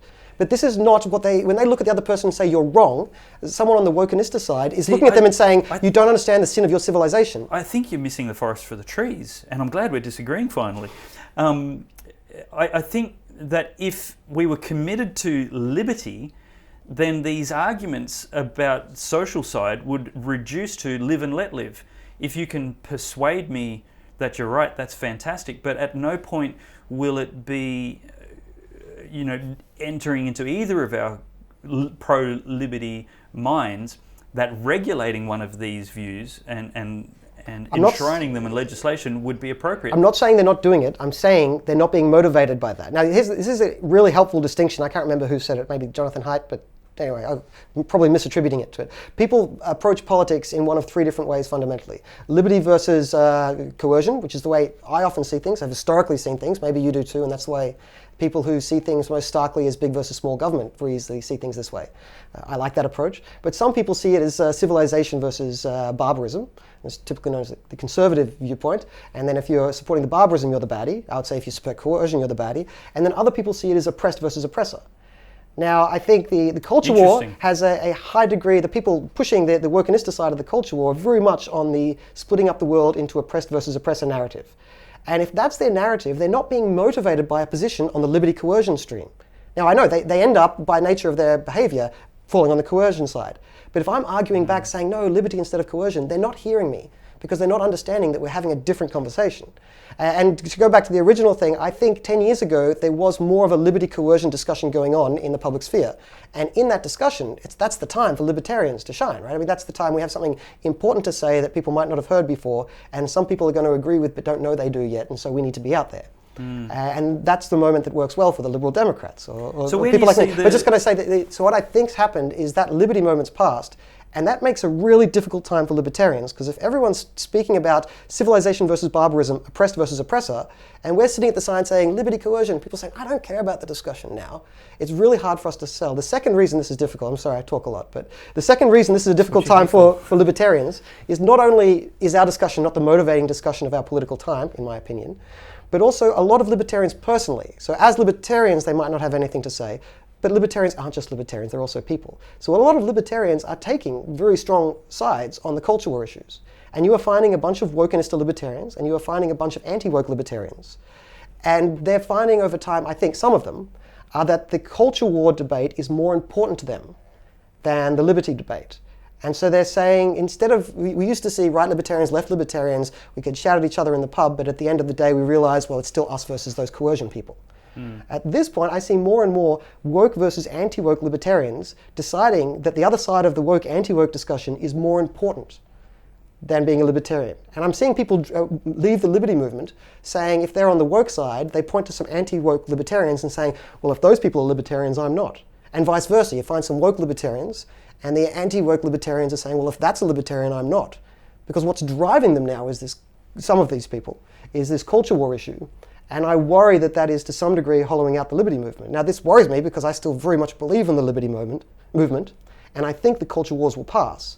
And so the difficulty for me, my task, my goal, however I'm going to do it, is to try and hold the liberty movement together while it wants to separate, or not just me, this is what we all have to try and do, and wait for the culture wars to pass and hope that we can get back into a discussion of liberty versus coercion. But in the meantime, I think it's a really difficult time for people like me in the political front. It's going to be difficult for me to convince many people while the argument of the day is transgender bathrooms. To clarify your use of the words oppressor versus oppressed, are you talking in the Marxist sense, the class struggle, or are you talking in the objective sense, like Jesus came to rebuke the oppressor? The original Marxist one was a class-based version of that. The modern version of that seems to be pox versus white, women versus men, gay versus straight, trans versus cis. So you're talking in the woke sense of the yeah, and the woke seems like a somewhat of a bastardization of the old proletariat versus the bourgeois. Because I would certainly describe myself as anti-oppression, but yeah. I would also consider gender theory oppressive. Yeah, it's a little bit semantics here, but I think the woke people have controlled those words now. So to be able to be understood by people who hear these words, we have to accept that they're going to hear them this way. So you're talking in the woke definition of the sense, because what I'm asking for is I guess in each of those three approaches to politics, we need to find out where we sit on that. And the third side that you mentioned, oppressed versus oppressor, I just reject the whole paradigm because I think it's... But maybe I didn't explain this properly. The point about this isn't that there's three axes and you pick your position. Everyone's going to pick civilization over barbarism. It's how I worded it. The issue is that of those three things, one of them best describes the prism through which you mostly see political discussion. Point. So do you see most political discussion as civilization versus barbarism? If you do, people who do tend to have a predilection towards conservative parties. If I'm doing the personality test right now with you, I'm probably seeing almost an equal balance of the first two, liberty versus coercion, civilization versus barbarism. I'd probably say those are both realistic paradigms that I'm concerned about, and the third one I dismiss. Well, this is why I think you said before, I don't know if I can throw you in the deep end here, but your politics is roughly conservative libertarian, or some sort of fusionism of the two, and that fusionism is the exact fusionism of those first two approaches. So I would see the world, historically anyway, mostly as the liberty versus coercion paradigm, and it's unsurprising that I ended up coming to a libertarian conclusion, and people who see the world through the oppressors versus oppressed. And you know what? I said right at the beginning where I actually want to call myself as neither left nor right or any other label but Christian, and you, in response to your free market self-labeling, in my pursuit to, I guess, imitate what I understand to be Jesus's position, I would say he also was interested in ending barbarism and coercion. I think everyone has a sense for wanting to fix injustice, and I think sometimes oppression versus oppressor versus oppressed is seen through the prism of normal justice. Everyone, all of those three approaches have a belief in justice. I just think justice is liberty over coercion. You think justice is civilization over barbarism. Other people think justice is... So I think the Christian version, you might just to avoid the semantic confusion, let's call that a sense of justice. But I think we're getting caught in the semantics part of the discussion now. But no, I think it's interesting. I don't think it's distracting. And because the left has captured language, I think clarifying our definitions is just about essential in every conversation. So we're not misinterpreted, misunderstood as using a leftist definition, or when we intend to. Tying back into the culture war discussion, I've been trying lately to get a better sense for it, as I was saying before, and really get a better sense for the motivations behind things that at first glance my ears find insane. Because it's going to be difficult to work out a way to get through this moment without properly understanding it, which I think requires, it's so easy to point at the people on the other side, and it's always possible to find idiots on the other side saying absurd things, point and laugh and write them off, and this is a must defeat the enemy scenario. And maybe it's almost a straw man approach to engaging the other side. Yeah, and it's also easy to do that. It's comfortable to be able to do that approach. And you can always find idiots that probably are the version of the straw man if you wanted to take that. But it's the harder approach is try to understand it in ways where you can give genuine sympathy to the approach being taken. And I think it's really hard to unpack. I don't think I've properly unpacked it yet. I'm still working on this. Maybe we can work it out together. But it seems to me that there are a lot of people wrapped into what I've been shorthanding as the wokenistas here, but I think you understand what I mean by that side of the culture wars. There's a lot of people packed into that, and I think it's important to understand that different people have very different motivations for being in that group. And I think there is a group of people, and if we focused on them, it's very easy to call that side the baddies, that basically just want to see the civilization burn, right? Who are basically anti-modern Western liberal civilization. Critical theory. Critical theorists, yeah. And there is a core of that, and you can point to them, and that is a danger, and it deserves to be taken on.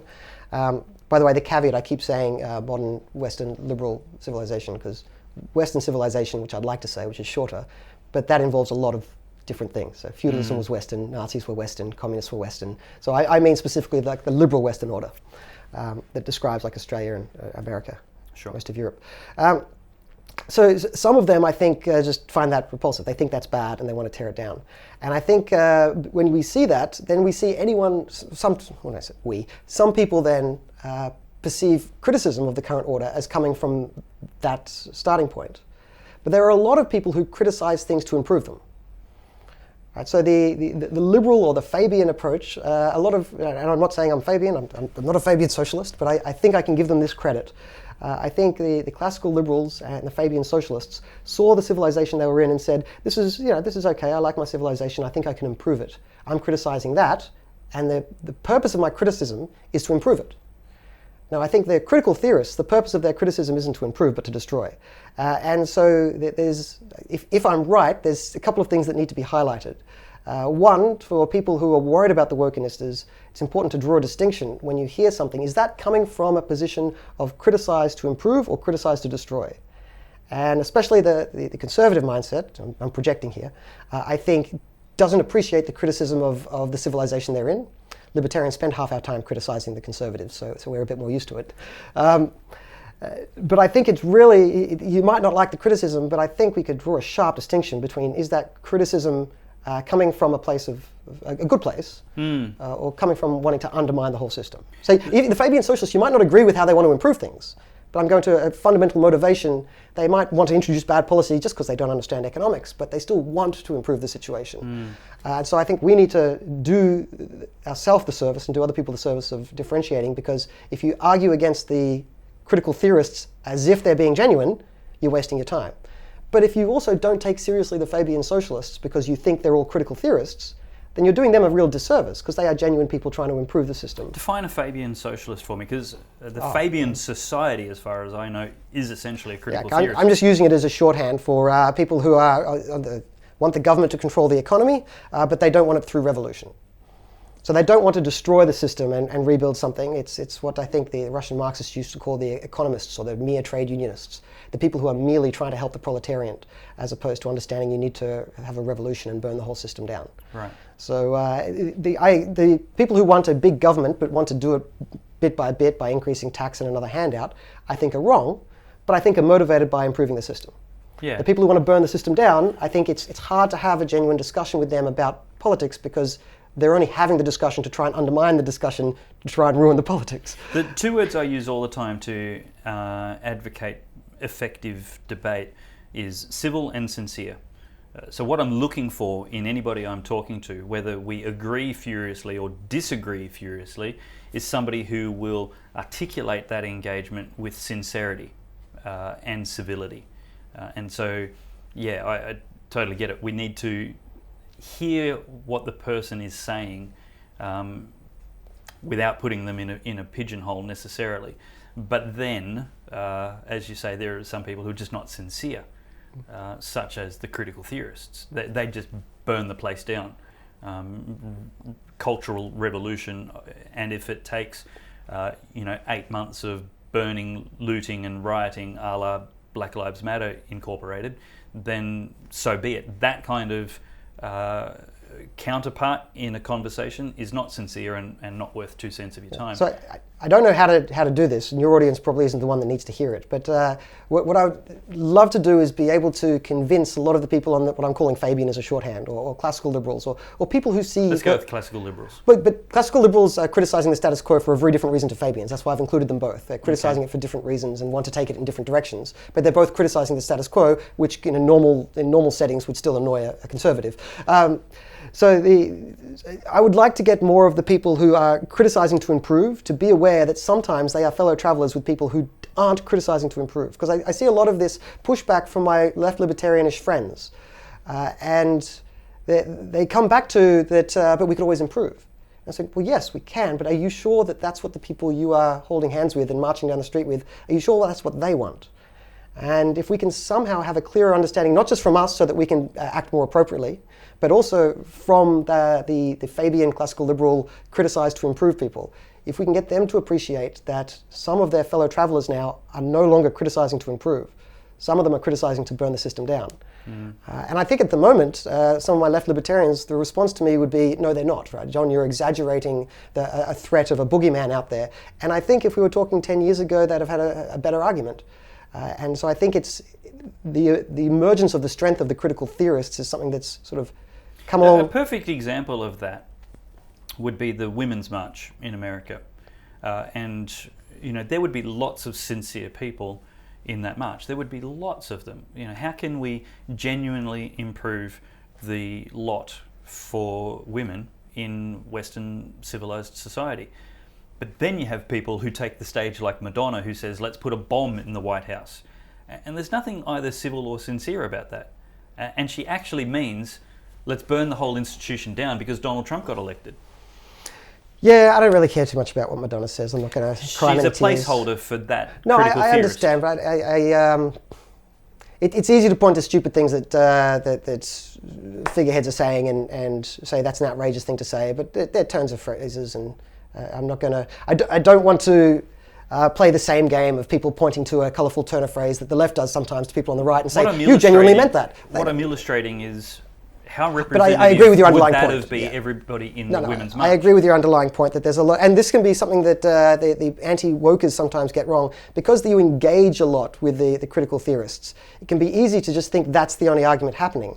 But the more important argument is with the people who want to criticise to improve but aren't critical theorists. I was agreeing with you. Yeah, no, I know you are. There's all those people in the Women's March to whom Madonna is a crackpot tinfoil wearing lunatic. And those are the people that we need to be agreeing with and hearing. What are you criticising? What's to improve? Let's listen to you. Let's hear you and see where there's, improvements to be made. Yeah, which is what you're saying. And then what you also said was there's those people in that march who are going, there's nobody crazy amongst us. If you think that, you're probably really? the one. Yes, it's a difficult thing to unpack, and I don't pretend that I'm properly understanding this, but this is... So where do you think, I guess, what are your suspicions, your hints, your feelings, your intuition on where to for libertarians from here? I think while we're in this cultural moment, during the culture war, it's about saving the furniture. It's about trying to encourage people, don't give up on the liberty arguments yet. The distrust of government centralized power is still a hugely important motivating factor for the future health of our civilization, which I do believe. But I remind people of that and say, look, you can at the moment have a strong disagreement with people on this culture war thing, and remember that on that other issue, We're still aligned. And I think then for libertarians, we've got to wait for the culture war to burn out. I think the wokenistas will end up eating themselves. I don't think it can be sustained long term. I don't know how much damage will be done in the meantime. It's about as sustainable as the Roman Empire. Well, that lasted a while. But, not once they embraced the wokenistas. Yeah. Well, anyway, I don't know how much damage. That the barbarians? I don't know how much damage could be done on the way out, but I don't think it's a sustainable. So let me ask movement. You this question. And so I just, from a libertarian perspective, we've got to wait that out. And when we wait that out, by the end of that, there's going to be so much debt and deficit that I think the world's suddenly going to wake up and turn around and go, wait, how did we get here? What the hell are we going to do? And then we're just going to have to embrace a future of much bigger government debt and deficit, or someone's going to have to push back against that. And that's when we're going to have something really useful to add to the narrative and hopefully convince people of. 2020, the year of the global pandemic. Big government was rewarded more than ever before for being bigger than ever before. How much of that was a liberty versus coercion debate, and how much of that was the culture war? Oh, that's safetyism, I think. I think that probably falls under... The argument is a liberty coercion argument, but it's so thoroughly lost at the moment in Australian politics that it's not really happening along that axis. It's just you agree with safetyism or you're a bad person for a lot of people. Is that a culture war thing or a coercion thing? No, I think it's a liberty coercion thing, but I think it's not really having much of cut through for most people, because most people think the answer is so obvious. Of course you have safety. So people who support coercion don't word it as I support coercion, of course, right? They have a rationale that makes sense in their mind. Trust the experts. Believe the science. Safetyism, healthism. Right? You need to be safe at any cost. Right? You need to, anything that impedes your health or safety needs to be stopped at any cost, which is, if you think about it for more than 5 seconds, absurd. It's patently absurd on its face. But without thinking about it too much, it's easy to fall into but that's dangerous. Oh, ban it. Oh, but that's bad for you. Oh, tax it. Right? This could be dangerous. Oh, protect, protect, protect.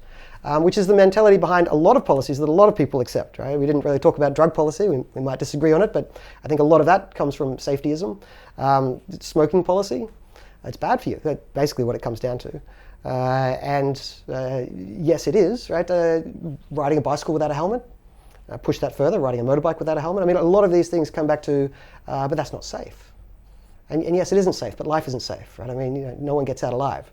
And a nuanced understanding of life is that you trade off safety for other things all the time.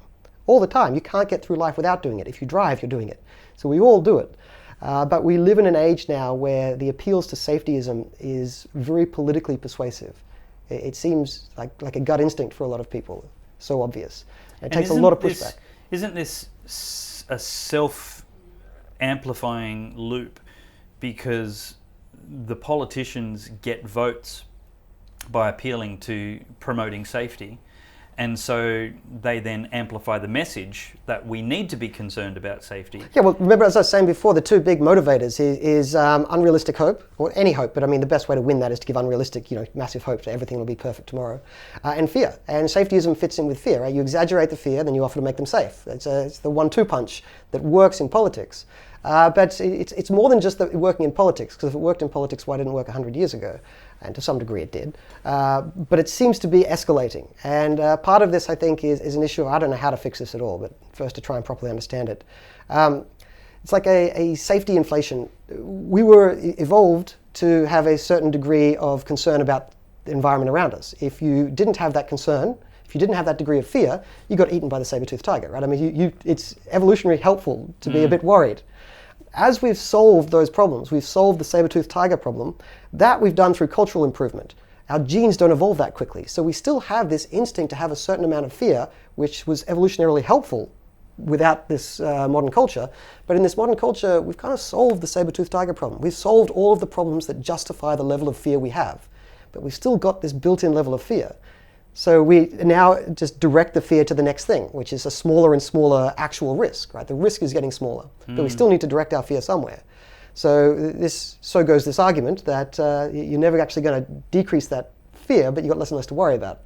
So you get this absurd safetyism. They're worried about riding a bicycle without a helmet and walking down the street near, I don't know. I don't know what people are worried about next. It's going to be something absurd. Let's see if we can wrap this up with this question. And we may go on a half-hour rabbit trail. But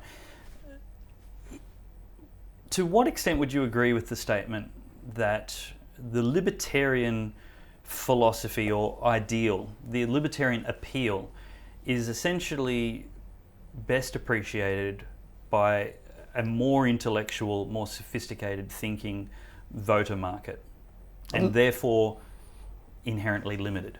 Libertarians are snobs. Yes, I think there's an element of that. There's a couple of sides. I mean, people have been scratching their head about this a lot for a long time. There's a couple of sides of this. One is a lot of people in Australia are born into red or blue families, right? Just an instinctive cultural family, culturally conservative family, or instinctively culturally Fabian, let's say, keep using my old term, family. Very few people are born into a libertarian family. Very few people go to a school that's just where they're surrounded by sort of Tans Taffel and Heinlein and Rand, and that's not the norm for most people. So most people have to go as an adult, read some books their parents didn't give them, hear dangerous what am I looking for? Ideas that sort of undermine what they previously thought, and then they have a come to Jesus moment. Not literally, not a biblical one, but a political come to Jesus moment. That means that it naturally appeals to the people who spent a bit of time thinking and rebelling against the status quo. So people who don't think about it fall easily into their two groups that they started with. And so libertarians tend to be people who have rebelled against that and come up with a new one. And they've overcome a previous belief. Doesn't mean their new belief is necessarily correct, but it gives you a sense that you are one of the sort of more intellectually nuanced people who's been able to overcome a previous belief. And it can create, in some people, probably myself included, this sense of snobbery of, oh yeah, I used to think that. The other part of that is maybe the ideas that libertarians promote are just so counterintuitive that it's hard to have people being instinctively libertarian.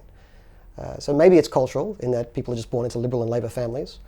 Or maybe the ideas are just too counterintuitive for people to instinctively think them. And if that's the case, it's really hard to imagine how the movement could ever be huge. Certainly not in an election cycle. No. So I sometimes used to say one of the advantages America had, and this sounds a bit mean, is one of the advantages America has over the rest of the world is America has this unique beast called dumb libertarians. Or thoughtless or libertarians, people who got there without really thinking about it. And that's because there is some culture there where you can accidentally stumble into the idea of just being the norm of you and everyone around you. The kind of live and let live Montana lifestyle, if you want. It's hard to find thoughtless libertarians. There can be pricks who are libertarians and dumb people, but in most of the world you weren't brought up that way. You had to have a conversion moment where you read something and had an aha moment and was sufficiently invested in political philosophy that you changed your mind. And I think that can end up making libertarians look like the snobby elitist group in the room. Yeah, definitely. Not sure how to fix that one. Well, I think we're on a very similar trajectory in that I have no hope that the things I'm trying to achieve in culture are achievable in an election cycle. It really is the education of a generation of which we can only play whatever small part granted to us. And hopefully more and more people join that effort just to educate whatever circle of influence we have so that we can get a more educated demos resulting in a better quality of government, hopefully 20, 50 years from now. You might be more optimistic than I. I mean, I agree, short term it's difficult. I'm not sure it's achievable long term either. I just think it's the right thing to do anyway. I think it's been done often enough. William Wilberforce introduced, or was part of introducing, what's now known maybe pejoratively as the Victorian era. And that was a rehabilitation of a culture because England was infamously immoral prior to the Victorian era. There was a huge campaign for the restoration of morals and sensibilities. But there was that cultural education, but it did take a generation. So I was saying about our respective areas of primary focus. So I wasn't really talking about the cultural pushback. I was thinking my campaign for smaller government, I sometimes look at that and think it's not just one election cycle, it's a lifetime and more than a lifetime. At the end of that lifetime, it may not be successful. And I sometimes look at the incentives and I think it probably won't be, but nonetheless, I think it's the right thing to do. Even if it never works, right? Because I think it's true, and you can only speak truth the best you can. Right? Yeah, definitely. Awesome. Well, thank you so much for joining me on Pellowe Talk tonight. Thank you. And where can people find more of you if they want to, follow your musings in public, if there be such a thing? Well, I don't know if I got to pitch it before, but if you want more discussion about libertarian issues or libertarianism writ large, the Friedman Conference coming up 9th to 11th of July in Sydney. So it's back in person. Last year we had to go online. Yep. It's now into its 9th year, back in person in Sydney, 9/11. So it's alsfc.com.au, alsfc.com.au. That's for the Friedman Conference from the ALS. Liberal Democrats is ldp.org.au. And that's probably good enough. For the Centre for Independent Studies, where I'm a research associate, so cis.org.au. Brilliant. We'll put all those on the screen right now. But thank you very much for coming in today. Excellent. Thank you. Well, that's it for this episode of Pellowe Talk. And don't forget, if you want to subscribe to our updates, head to goodsource.news and you'll be able to see recent articles, recent interviews, and just in case we ever get kicked off social media, which is probably a when, not an if, make sure you are subscribed to our newsletter updates there. And as always, thank you very much to the Good Source supporters, people who voluntarily put their hand in their pocket and donate weekly or monthly to keep production of independent voices, shows, articles and podcasts coming to you without paywalls. Hopefully we can keep that up for a lot longer. And so if you'd like to be part of that, then click on the supporter link on the Good Source website and join the Good Source supporters there. We need more so we can continue to add more voices to the platform and produce more content to disrupt the powerful influence of the lying harlot media. But that's it from me tonight. Good night. If not now, then when will we see an end to all this pain? Oh, it's not enough to do nothing. It's time for us to do something.